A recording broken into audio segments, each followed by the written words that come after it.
Hello, I'm Tyler, and this is my capstone self-interview project.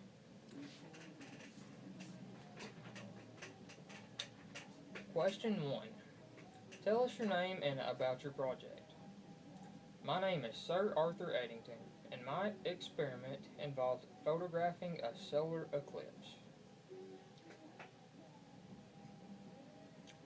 What were you guys trying to do or find?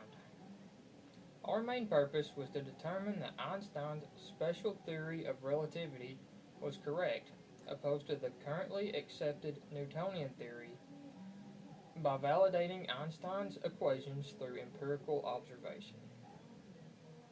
Question 3. Where did the project or experiment occur? We performed our experiment on May 29, 1919 in Prince, an island in Africa. It just so happened that earlier the morning of the eclipse, there was a thunderstorm that happened, and it wasn't until around 1:30, roughly the time that the eclipse was supposed to happen, that the clouds cleared and we were able to take our pictures. Question 4. What other significant events were happening around the world at that time? In 1919, there were quite a few things that happened. One major thing that happened that year was that the 18th Amendment to the Constitution was ratified, which started prohibition in the United States. There was an influenza pandemic that happened in a couple different countries, and in Germany I do believe that there were a couple attempts at revolution. Question 5. Who else was involved in the project? Others involved in my project include E.T. Cottingham, who was my assistant and accompanied me on this expedition, Frank Dyson, he was actually the astronomer that secured our finance from the government to go on the very expedition, and of course Einstein, though he wasn't actually part of the experiment itself. He was the reason for it and behind it, and I wrote him my findings. Question 6. What was your role in the project? My role in the project was the leader. My primary job was to take the pictures and develop them so I could determine my findings and if they supported Einstein's theory or not. During the actual experiment, we only had 8 minutes to take all of our pictures.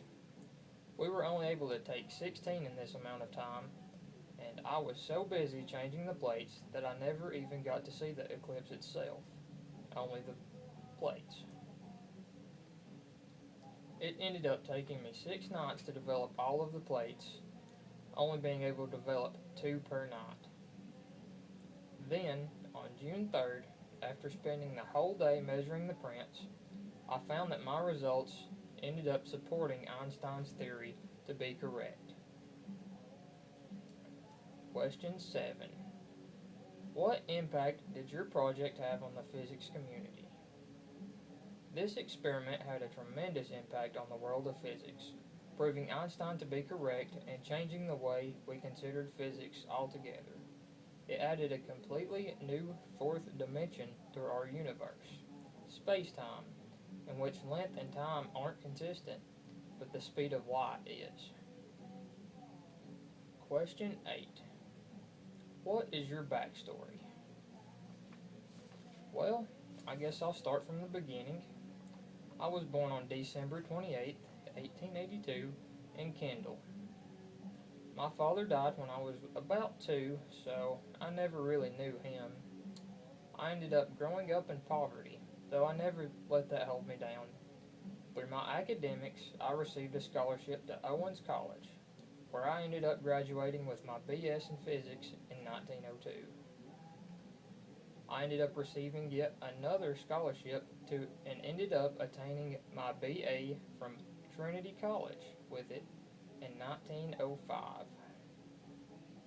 Then, in 1907, I made my move to astronomy. And well, it's all kind of downhill from there. I just progressed through the observatory that I was at and ended up, right now, where I am, talking to you about my eclipse experiment.